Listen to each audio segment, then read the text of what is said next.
My name is Maddie Markuson, and I am interviewing Mr. Markuson on March 28th, 2017. Thank you so much for taking time out of your day and agreeing to speak to me today. How are you connected with the local community?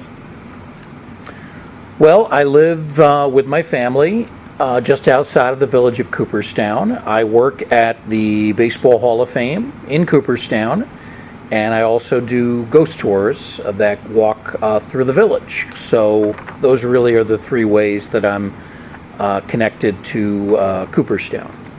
Do you have any experiences that involve Otsego Lake in any way? I've only been on the lake a couple of times on a boat. I've also been swimming up on the northern shore at the New York State Park.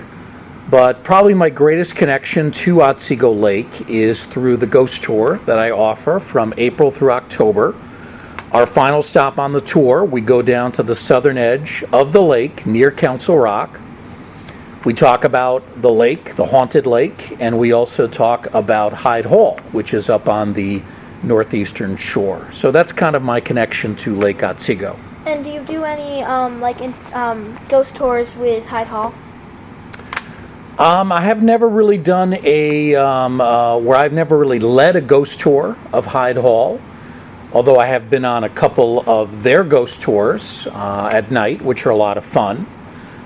We do talk about Hyde Hall extensively at the end of our tour, but because we're in the village of Cooperstown and Hyde Hall is about 7 miles up the lake, we're not actually able to go into Hyde Hall during our ghost tour. Okay. What is your most favorite memory of your life in this community? Well, the two most important dates for me were my wedding date when I married my wife Sue, and then the birth of my daughter Madeline. So those definitely would be two of the most important dates that I've had since living in Cooperstown. I first moved into the village back in 1997. And I've been here ever since, 20 years ago. Where were you born and where did you grow up? I was born in Westchester County, downstate, in a village called Bronxville, New York. I was born in Lawrence Hospital. Bronxville is a little bit like Cooperstown, but it's a bigger version of Cooperstown. And I was born there, and I grew up there. I went to grammar school, elementary school in New Rochelle, which is also in Westchester County. And then I went to high school at Fordham Prep, which is in the Bronx.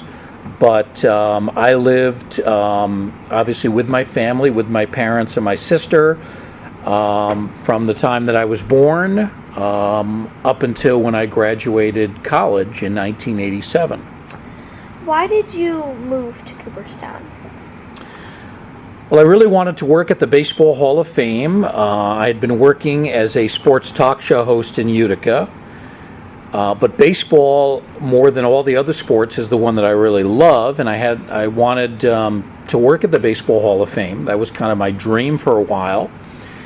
And back in 1994, a long time ago, I got a job working as a museum teacher for Pat LaFond, who was the head of the education department. It was a part-time job, but that eventually led to a full-time job working in research in the Hall of Fame library. And I've worked at the Hall of Fame off and on ever since. The Hall of Fame is the supposed birthplace of baseball, even though it's really not. Baseball did start in other places, but the Hall of Fame has been in Cooperstown since 1939, and it was a dream of mine to work at the Baseball Hall of Fame. And can you explain a little more about working as a talk show host, kind of in Utica? Sure. What I did was I hosted a nightly sports talk show, and fans could call in and talk about any sports, local sports, national sports. Could be baseball, basketball, football, hockey, car racing, road running. It could be just about anything. So you had to be really well prepared and well versed in a lot of different sports, both locally and nationally. In addition to taking calls from listeners, we would have guests, we would have athletes on, we would have sports writers and other sports broadcasters on, we would interview them. And most nights we would host the show, which would lead into a live sports event. Like during the spring and summer, we would carry the Mets or the Yankees games. During the winter, we might carry hockey or basketball. But some nights, there was no live sporting event, so it was just us doing the talk show, doing the sports show, and that would run from like 6:30 to 11 o'clock at night. So that was a real challenge because you had to carry the show yourself. You had to schedule guests, you had to have topics ready to talk about, you had to be ready to converse with people who called in. But it was a lot of fun, something I enjoyed doing for a number of years. Well, I know you explained about where you went to school, but can you talk more about like your education, like in that sort of way? Yes, when I went to elementary school, it was Iona Grammar School, which is a Christian Brothers school.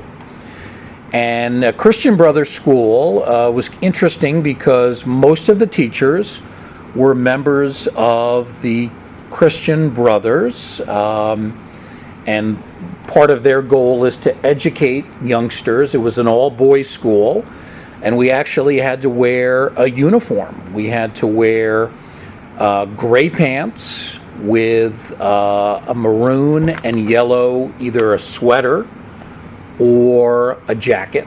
We preferred wearing the sweater. That was a little bit better. But we had to wear a uniform, and they enforced a lot of discipline on us. They were strict, but they were fair. So that was the kind of atmosphere that I went to elementary school. And then from there, I went to high school, Fordham Prep in the Bronx, and that's a Jesuit school. The Jesuits are a division of the Catholic religion, and the Jesuits tend to be very strict as teachers, and they have a lot of discipline. You really have to listen to what they say. You can't talk back at all in any way, and you have to follow their rules pretty strictly.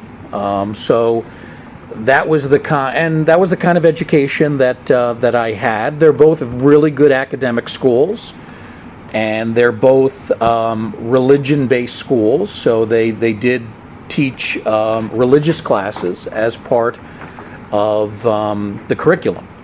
And then from there, I went to Hamilton College, which is a non-religious school. It's a liberal arts college in Clinton, which is only about an hour from here. Not as much discipline, but very tough academics. It's a very good school, but tough academically. You really have to do your homework and go to class regularly, or else you could easily fail out. Okay. Well, I know you work at the Hall of Fame, but can you tell me about what you do as your job at the Hall? Well, I work with students. I am the manager of what's called Digital and Outreach Learning, which is kind of a fancy title, but basically what I do is video conferencing. Students and schools that are probably too far away to actually come to Cooperstown for a field trip can actually do an educational program with us through a video conference program. It's computer software. They can see me, I can see them. We can communicate with each other in real time. And we offer different programs, everything from math to civil rights to geography, but it's using baseball to teach. And the programs that we do are anywhere from 45 minutes to an hour. So for schools that cannot come here, it's kind of the next best thing. And part of the program, we give them a virtual tour of the museum. We talk about where the Hall of Fame is, what we do at the Hall of Fame, and then we get into the subject matter that the school requests. So I know you speak Spanish. Does speaking Spanish help you in any way with your job? Yeah, I would say that it does. One of the programs that we offer through video conferencing is cultural diversity. And in cultural diversity, we talk about some of the great Latino stars from the Spanish-speaking world, from the Caribbean. You know, players from Mexico, Cuba, Puerto Rico, the Dominican, Venezuela, Panama. These are all countries where Spanish is really the first language. And in many of these countries, baseball is very popular. So, you know, pronouncing some of the names of the Latino ball players, knowing about the challenges of speaking Spanish versus speaking English. Many of these ball players, when they came to the United States, they only spoke Spanish and they did not speak English. So I think being able to speak Spanish gives you a little bit of an insight into what it's like in the Caribbean. Now I'm able to speak both languages. And a lot of these ball players eventually would be able to speak both English and Spanish. But for them, Spanish was the first language, and then English would be the second language. And it's kind of the reverse for me. English is my first language, and then I also learned Spanish. And I think by learning Spanish, you understand the challenges that the Latino ball player faced trying to learn a new language. In their case, English. Okay. When you try to pronounce their names in any way, is it like for tours or for events?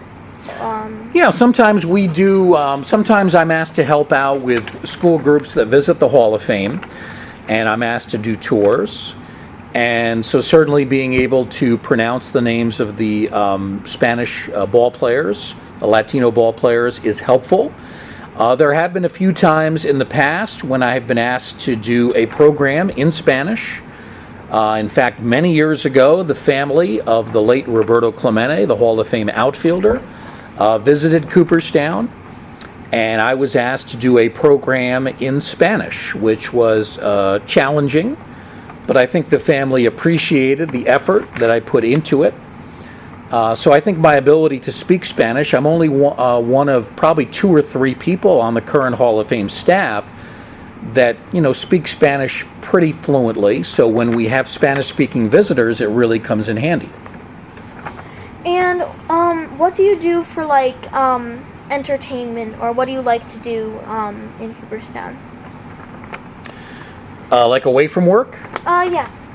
Well, obviously I'm a baseball fan, so I like watching teams like the Mets and the Yankees especially, so I follow baseball pretty closely. I also am a fan of horror films, ghost stories, things like that. So they're 2 interests that don't really have anything to do with each other, but they're both interests of mine. I also like to read. Whether it's baseball books or ghost stories, true life ghost stories, sometimes fictional ghost stories. I like to read books about filmmakers, people like Alfred Hitchcock, Rod Serling, who invented the Twilight Zone. So yeah, I like to read and watch films, particularly horror films. Do you work with any events that take place in Cooperstown? Yes. Sometimes we have Hall of Famers that visit Cooperstown, and we do programs with them, either in our bullpen theater, which is our smaller theater, or the bigger theater, the grandstand theater. And we do the interview in front of a live audience. And sometimes I'm called upon to do the interview because I have experience as a broadcaster and talk show host.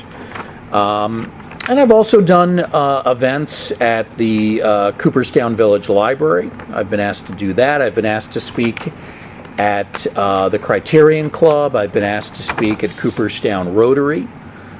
So yes, I've done a number of these events in the village too.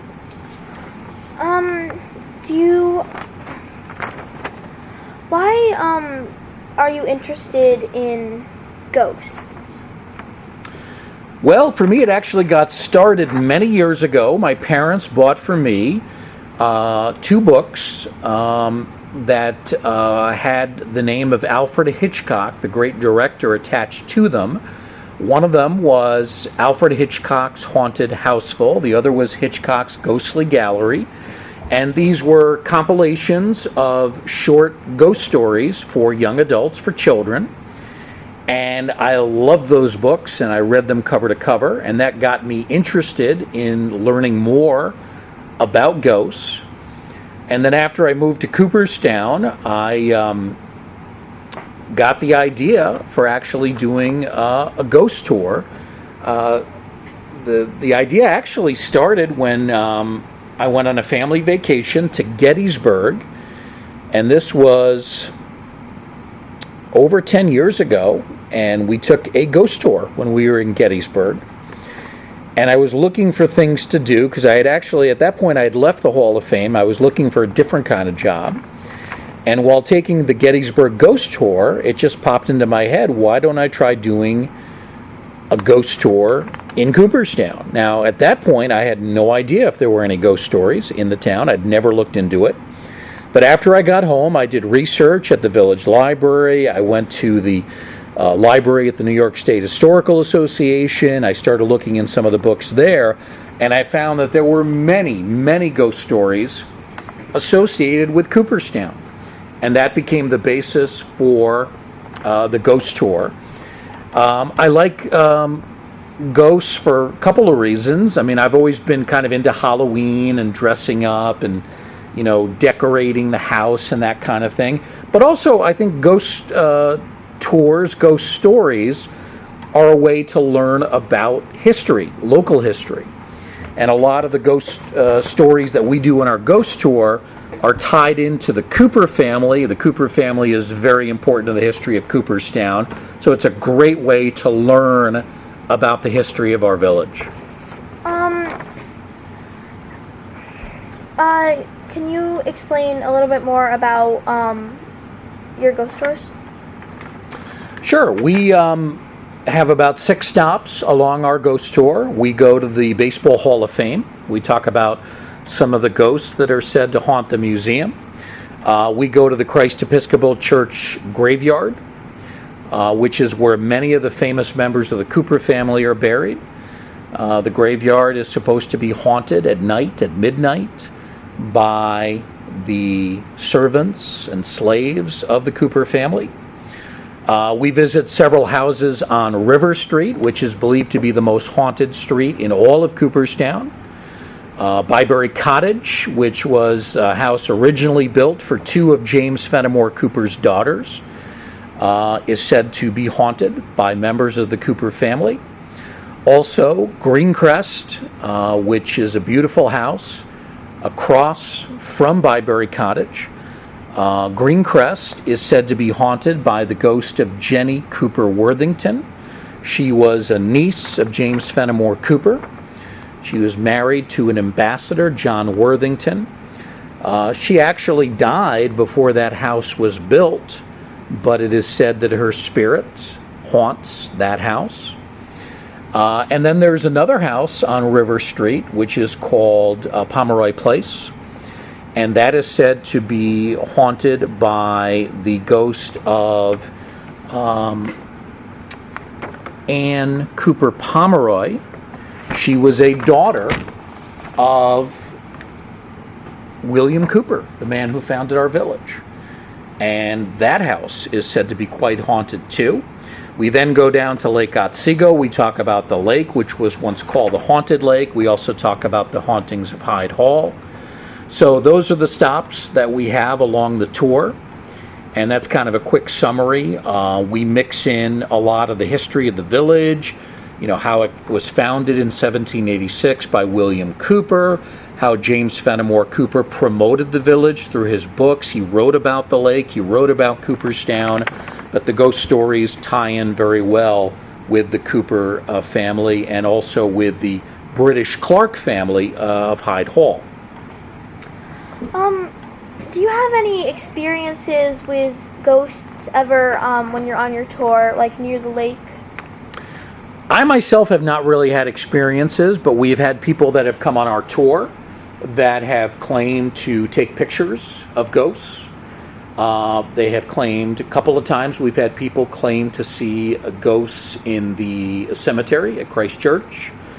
We also had a young teenage girl. One time we were outside of Pomeroy Place, and as I was telling my ghost stories there, she claimed that she felt something kind of like grab at her, pull on her hair, and when she turned around, there was nobody within 10 feet of her. So she believed that she was actually touched by one of the ghosts there. So while I myself cannot say that I really had, tangible experiences, certainly people on the tour, some people have claimed to have had their share of experiences with ghosts and spirits. And when you moved here to Main Street, what was it like? Like, how was it different from how it is today? Well, when I moved on to Main Street in Cooperstown, it was in 1996, and it was pretty similar to what it is now. But then most of the stores on Main Street, it seemed, had become baseball card or baseball memorabilia stores. I think prior to when I got here, it was a little bit different. You had clothing stores and hardware stores, not as many baseball card shops. But when I made the move here about 20 years ago, they had kind of made the transition to a lot of the baseball memorabilia that you see today. Probably the biggest change that has happened is, a couple of years ago, they renovated the sidewalks and they widened the sidewalks on Main Street. That was part of the beautification process.